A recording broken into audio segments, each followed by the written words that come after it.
فرماتے ہیں کہ میں نا مزدور لینے گیا، بغداد کے چوک میں مزدور بیٹھے ہوتے تھے، تو میری ان مزدوروں میں سے نا ایک نوجوان بچے پہ نظر پڑی۔ بڑا کمزور سا وجود تھا لیکن چہرے پر عبادت کا نشان تھا، ماتھا بتاتا تھا کہ نماز کا بڑا خیال رکھتا ہے۔ میں اس کے قریب گیا، چہرے بھی بڑا کچھ بتاتے ہیں نا، چہروں میں بھی بڑی رانائی ہوتی ہے۔ فرماتے ہیں میں قریب گیا، میں نے اس کو کہا بیٹے مزدوری کرو گے؟ تو کہنے لگا مزدوروں میں بیٹھا ہوں تو حضور مزدوری کے لیے ہی تو بیٹھا ہوں۔ تو میں نے کہا کہ چلو پھر۔ کہنے لگا نہیں میری کچھ شرطیں۔ میں نے کہا بتاؤ؟ کہنے لگا پہلی شرط یہ ہے کہ لوگ 4 دینار دیہاڑی لیتے ہیں، میں 3 دینار لوں گا۔ میں نے کہا یار بیچ تو بڑی بہترین ہے، باقی بھی اس طرح کی رکھ لے۔ اس نے کہا حضور دوسری شرط یہ ہے کہ میں آپ کی مکمل بات مانوں گا لیکن جب اذان ہو جائے گی پھر آپ کی نہیں سنوں گا۔ تیسری بات اس نے یہ کی کہ حضور میں آپ کے گھر میں کام کروں گا پر آپ کے کسی سوال کا جواب نہیں دوں گا۔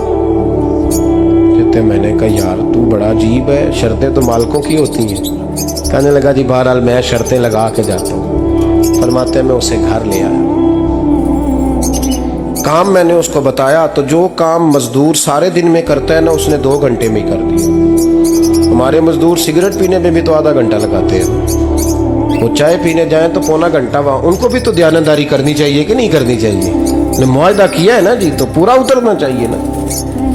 کہتے 2 گھنٹے میں۔ اب کام جب بندہ شروع کراتا ہے تو کام اور نکل آتا ہے۔ کہتے کام میں نے اس کو اور بتا دیا، وہ کرنے لگا۔ اس نے مٹی نکال کے رکھی تھی باہر رستے میں، تو اذان ہو گئی زور کی، اس نے وہیں کدال چھوڑی کئی اور چلنے لگا۔ تو میرا بیٹا کہنے لگا اس کو ذرا برابر کر دو۔ کہنے لگا چپ کر جا، تیرے باپ سے بات ہوئی تھی، جب اذان ہوتی ہے تو میں کسی اور کی نہیں سنتا، صرف اللہ رسول کی سنتا ہوں۔ کہتے ہیں مسجد چلا گیا، نماز پڑھ کے آیا تو دوپہر کا وقت تھا۔ میری بیوی کہنے لگی اس کو کھانا کھا لے۔ کہتے ہم نے کہا کھانا کھا لو، تو کہنے لگا میں نے روزہ رکھا ہوں، رمضان بھی نہیں تھا، نفلی روزہ رکھا ہوں۔ فرماتے ہیں شام ہوئی، میں نے 3 دینار دیے تو میں نے کہا تیرا نام کیا ہے؟ کہنے لگا میں نے آپ سے کہا تھا میں کسی سوال کا جواب نہیں دوں گا۔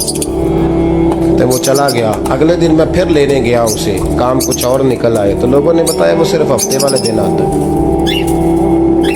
میں نے کہا کیوں؟ کہنے لگے جی وہ کہتا ہے میرا ہفتے کا خرچہ 3 دینار ہے، جب 3 دینار کما لیتا ہوں تو باقی سارا ٹائم اللہ رسول کی ذکر میں گزار دیا کرتا ہوں۔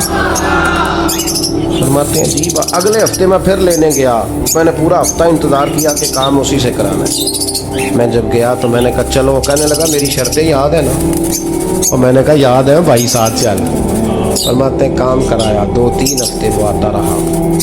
ایک ہفتے میں گیا تو لوگوں نے کہا حضور آج نہیں آیا، کیوں؟ کہنے لگے بیمار ہو۔ کہاں گھر ہے؟ کہنے لگے بغداد کے قبرستان کے پیچھے جو کچی آبادی ہے اس میں رہتا ہے۔ فرماتے میں گیا، دروازے پہ دستک دی تو کہنے لگا حضور آپ ہیں؟ دروازہ کھولا ہے آ جائیے۔ فرماتے ہیں میں اندر گیا تو میں نے کہا تمہیں کیسے پتہ چلا میں آیا ہوں؟ کہنے لگا حضور اللہ والے ہو آپ نہیں آنا تھا، ورنہ امیر تو غریبوں کا پتہ لینے کوئی نہیں آتے۔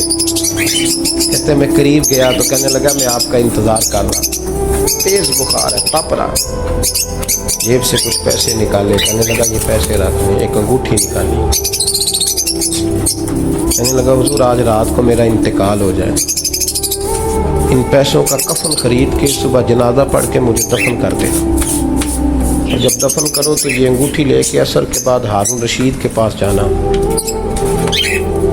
آپ اسے کہنا میں نے ملنا ہے پر وہ آپ کو ٹائم نہیں دے گا، آپ اس کو آواز دیجیے گا کہ تیری ایک امانت ہے میرے پاس، پھر وہ آپ سے ملے گا تو انگوٹھی دے دیں، پھر آپ میری طرف سے فارغ ہیں۔ حضرت فرمانے لگے تیرا نام؟ اور کہنے لگا حضور وقت تھوڑا ہے، آج رات میں نے جانا ہے، بڑی لمبی معافی مانگنی ہے رب کریم سے، اگر مناسب سمجھے تو مجھے اپنے رب سے تنہائی کر دیں۔ فرماتے ہیں میں آ گیا اور اس کی باتوں نے مجھے ساری رات سونے نہیں دیا۔ فرماتے ہیں صبح بڑی مشکل سے سورج نکلا، میں گیا دروازے پہ ہاتھ رکھا تو دروازہ کھلا ہوا تھا، اندر داخل ہوا تو خوشبوئیں میرا استقبال کر رہی تھی، جب چہرے سے کپڑا ہٹایا تو اس کا تو انتقال ہو چکا۔